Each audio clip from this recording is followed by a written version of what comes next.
આવી ગયા છે ખડવાવડી, જે આપણે અહીંયા એક માપ લેવાનું છે બારીનું, અને આની પછી આપણે જવાનું છે કાયતરા વેણીમાં ગોરસ આંબલીને બતાવું તમને. અહીંયા આપણે માપ લેવાનું છે. કેમેરામેન જલ્દી ફોકસ કરો. આવી જાય નહીં વાંધો. હવે આમાં બહુ કાયતરા તો વોટી માથે ન પડે. તો ચાલો આપણે આવી ગયા છીએ કાયતરા ઉતારવા. થોડા કાયતરા બાયતરા ઉતારી અને ખાઈ લેવી. પહેલાં આપણે કાપશું એક લાકડી આવી, અને અહીંથી આપણે લીધી લાકડી, અને આપણે જાવું આગળ હમણાં. તો આ લાકડી લઈને હું બેહું, મારો હાથ નવરો નથી, તો એ પણ કોશિશ કરીશ કે એ કેટલી આગી દુશે ને 200 મીટર છે. તો આપણે જે આગળ આપણે સમારકામ કરીશું, અને ગોરસ આંબલીમાં કાયતરા કેવી રીતે ઉતારવા એ તમને પણ માહિતી મળશે. અને વિડીયો તમે ઠેઠ લગીને જોઈજો એટલે ખબર પડે કે કેવી રીતે સંઘર્ષ કરે છે માણસો ગોરસ આંબલીના કાયતરા ખાવા માટે.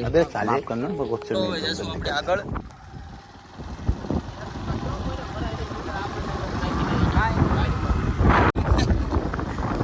ચાલો મિત્રો, અમે આવી ગયા છે નવા પ્લેસ ઉપર. તમે જોઈ શકો છો, આલે આપણું હથિયાર છે આ.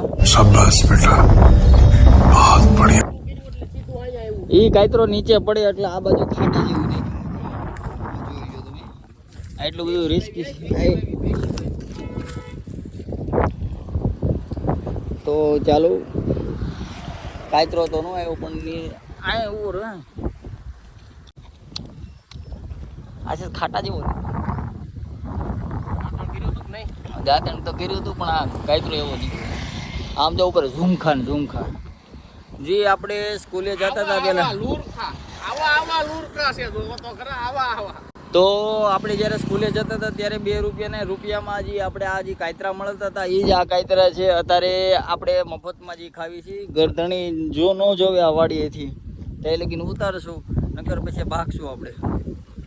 આમાં તો આવી રીતના છે ને, આમ વળ ચડાવો ને એટલે આમાં આકડીયામાં ઉકડા વળી જાય ને, જો આવી રીતના પછી આમ ફેહવાનું એટલે જો આવ્યો ને રેડી ઉભા રહી ગયો. તો એક્સપર્ટનું એવું કહેવાનું છે કે ઘરે વળ ખાવા કરતા અહીંયા વળ ચડાવો તો કાયતરા ખાવા મળે. પેટે ભરાય. ક્યાં પડ્યો માલ આપણો? અહીં જો અહીંયા ભાઈ આમાં. તો ચાલો આપણે લઈ ગયો. આ તો કોક ઉપાડી ગયું લાગે. એ ખોકો બોકો ન વાગી જાય આંખમાં બાવો એનો.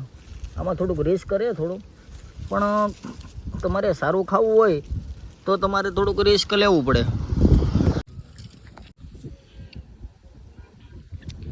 તો આ બી છે. અને પહેલાં આપણે નાના હતા ને ત્યારે એવું કહેવામાં હતું કે આ બી આપણે ટાંકામાં નાખીને તો સોનાનું થઈ જાય.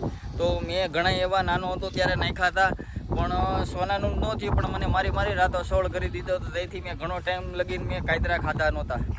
તો અત્યારે મેં કીધું અહીંયા. તો આપણે બીજી વાર પાછા આ બાજુ માપ લેવા આવી. હવે ફિટિંગમાં આવવાનું થાય છે. આપણે અહીંયા 2 બારીને એવું બધું ફિટિંગ કરવાનું છે, અને પાછા રોડ ઉપર આવી ત્યારે અમે પાછું હથિયારનો ઉપયોગ કરશું. અને જરૂરત કરતાં થોડાક વધારે વીણાઈ ગયા છે, તો આપણે વેચી જે હોતન એ આપણે વેચવાનો. એટલે કહું છું કે 5 રૂપિયાના 10 ગાંઠિયા આવશે. જે ગાંઠિયા એટલે કે ગોરસ આંબલીના. તો લેવા માટે તરત જ સંપર્ક કરો અને કોમેન્ટમાં લખજો. અને ખાલી લેવા છે, મતલબ આપણે કહેવીએ ને કે આવજો આમ ખાવા એમ, અને ગૂગલ પેમાં પેમેન્ટ કરી દેજો આપણે.